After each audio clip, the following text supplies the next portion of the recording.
আল্লাহ হেফাজতের মালিক।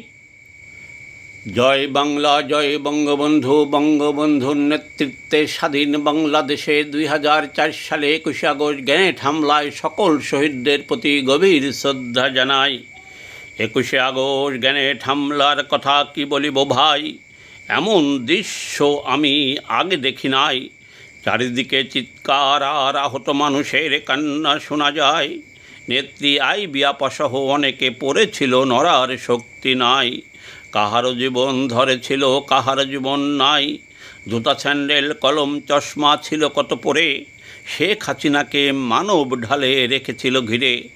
পায়ে আঘাত লাগায় পড়ে গিয়েছিলাম, দৌড়াতে না পারি। আমায় পারিয়ে কত মানুষ গিয়েছিল, হিসাব না বলিতে পারি।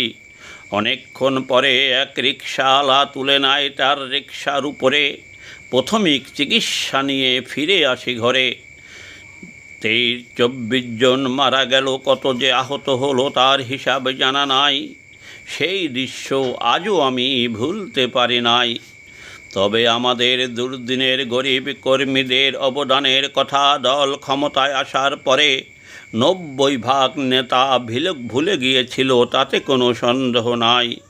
আমরা দুর্দিনে ছিলাম, সুদিনে মূল্যায়নের নামের মূল্য খেয়েছি, এখনও আছি। নেতারা বেঈমান হতে পারে, কর্মীরা নয়। ভালোদের সাপোর্ট করি, খারাপ দুর্নীতিবাজদের বিচার চাই। তাদের অবৈধ সম্পদ করব করার দাবি জানাই। মুসলমান একবার মরে, বারবার নয়।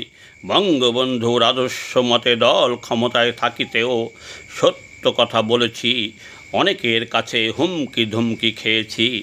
21 আগস্ট সকল শহীদদের শ্রদ্ধা জানাই। বঙ্গবন্ধুর আদর্শ ভালোবাসি, তাকে বিনম্র শ্রদ্ধা জানাই।